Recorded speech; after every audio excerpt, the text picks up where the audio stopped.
జూబ్లీహిల్స్ ఎన్నికల ప్రచారానికి CM Revanth Reddy schedule fix అయింది. 2 విడతలుగా జూబ్లీహిల్స్ లో ప్రచారం చేయనున్నారు.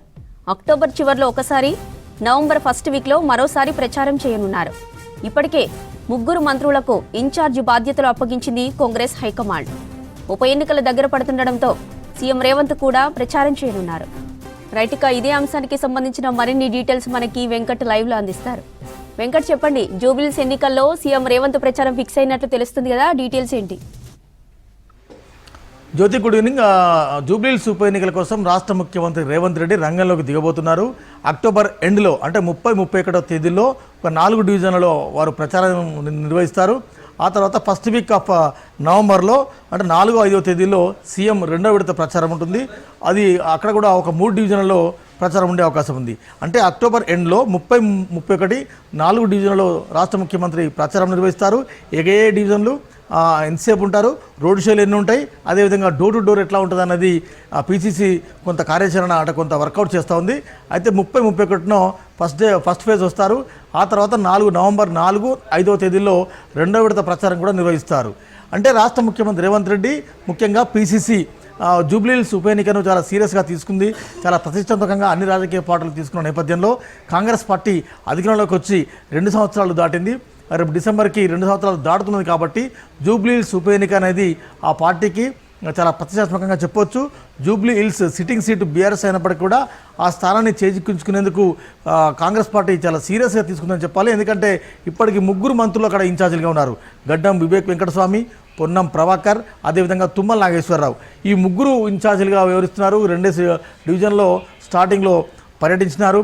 తర్వాత జూబ్లీహిల్స్లో ఏ సమస్యలు ఉన్నాయి, గత 10-15 సంవత్సరాలలో జూబ్లీహిల్స్ ఎందుకు సమస్యల నిలయంగా మారింది, చాలా ఇష్యూస్ ఉండే. ఆ ఇష్యూస్ కొంత అడ్రస్ చేసే ప్రయత్నం చేశారు. మొన్న ఉప ఎన్నిక నోటిఫికేషన్, అదేవిధంగా అభ్యర్థుల నామినేషన్ తర్వాత పార్టీ పరంగా మరింత ప్రతిష్టాత్మకంగా తీసుకొని 3 ఇన్ఛార్జీలు కాకుండా ఒక్కొక్క డివిజన్కి 2 మంత్రులను ఇన్ఛార్జీలుగా వేసి ప్రచారం నిర్వహిస్తున్నారు. ప్రతిరోజు ఒక్కొక్క డివిజన్లో సీతక్క ప్రచారం చేస్తున్నారు, కోమటిరెడ్డి వెంకటరెడ్డి ప్రచారం చేస్తున్నారు. అదేవిధంగా ఒక్కొక్క డివిజన్కి 2 ఇన్ఛార్జీలు ఇచ్చారు. అంటే 7 డివిజన్లు ఉన్నాయి కాబట్టి 7x2 అంటే 6 డివిజన్లు 6.5 కాబట్టి 6x2 12 మంది మంత్రులు ఇప్పటికీ గ్రౌండ్లో తిరుగుతున్నారు. అదనంగా గడ్డం వివేక్ వెంకటస్వామి ఇన్ఛార్జిగా వ్యవహరిస్తున్నారు. అదేవిధంగా మంత్రి పొన్నం ప్రభాకర్, తుమ్మల నాగేశ్వరరావు. అయితే క్యాస్ట్ బేస్డ్ కమ్యూనిటీ మీటింగ్స్ కానీ, కొన్ని బస్తీ మీటింగ్స్ కానీ, ఆ తర్వాత డోర్ టు డోర్ క్యాంపెయినింగ్, ఇవన్నీ కూడా మంత్రులు ప్రచారం నిర్వహిస్తున్నారు. చివరి స్టేజ్లో రాష్ట్ర ముఖ్యమంత్రి రంగంలోకి దిగి గత 2 ఏళ్లలో కాంగ్రెస్ పార్టీ తెలంగాణ కోసం ఏం చేసింది, గత 10-15 ఏళ్లలో జూబ్లీహిల్స్ను గెలిచిన ఎమ్మెల్యే కానీ, అధికారంలో 10 ఏళ్ళు అధికారంలో ఉన్న బీఆర్ఎస్ కానీ ఎందుకు పట్టించుకోలేదో తను వివరంగా చెప్పే ప్రయత్నం చేస్తారు. రాష్ట్ర ముఖ్యమంత్రి రేవంత్ రెడ్డి 30-31 తేదీలో మనకున్న సమాచారం ప్రకారం షేక్పేట, బోరబండ, అదేవిధంగా వెంగళరావు నగర్తో పాటు మరొక డివిజన్లో 4 డివిజన్లలో ప్రచారం నిర్వహిస్తారు. నవంబర్ 4-5 తేదీలో మరో 3 డివిజన్లో ఆయన ప్రచారం నిర్వహిస్తారు. ఆయన ప్రచారాల కోసం పీసీసీ కానీ స్థానిక నాయకత్వం కానీ అన్ని ఏర్పాట్లు చేస్తుంది. అంటే 6.5 డివిజన్లలో దాదాపు 10 రోడ్ షోలు ఉండేలా పీసీసీ ప్లాన్ చేస్తున్నట్టుగా తెలుస్తుంది.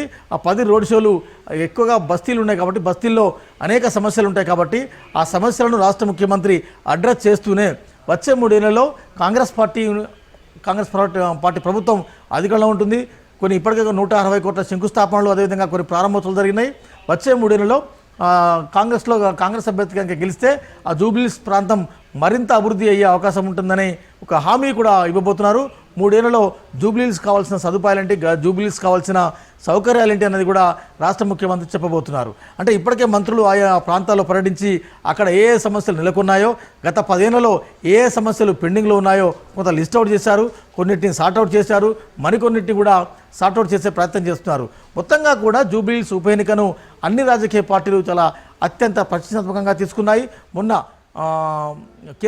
బీఆర్ఎస్ అధినేత కేసీఆర్ గ్రౌండ్లోకి రాకపోయినా ఫామ్ హౌస్లో ఉండి ఫామ్ హౌస్కి నేతలను పిలిపించుకొని జూబ్లీహిల్స్ ఉప ఎన్నిక మీద ఒక రివ్యూ పెట్టే ప్రయత్నం చేశారు. ఇక బీజేపీ కూడా చాలా సీరియస్గా తీసుకుంది. బీజేపీ కేంద్ర మంత్రి కిషన్ రెడ్డి పార్లమెంట్ కాన్ఫరెన్స్ కాబట్టి ఆయన స్వయంగా కిషన్ రెడ్డి అన్ని డివిజన్లలో, అన్ని బస్తీలలో పర్యటించే ప్రయత్నం చేస్తున్నారు. ఇక కాంగ్రెస్ పార్టీ మంత్రులు చాలా సీరియస్గా తీసుకొని డివిజన్కి ఇద్దరేసి మంత్రులు ఇప్పటికే పర్యటన జరుపుతున్నారు. కార్పొరేషన్ చైర్మన్లు, అదేవిధంగా పీసీసీ నుంచి అన్ని విభాగాల నేతలు కూడా జూబ్లీ షేక్పేట, వెంగళరావు నగర్, అదేవిధంగా బోరబండ తదితర ప్రాంతాల్లో అన్ని ఏరియాల్లో వారంతా తిరుగుతున్నారు. చివరి స్టేజ్లో రాష్ట్ర ముఖ్యమంత్రి రేవంత్ రెడ్డి 2 దఫాలుగా ఈ నెల 30, 31 అదేవిధంగా వచ్చే 4, 5 తేదీల్లో ఆయన పర్యటన ఉంటుంది. జ్యోతి.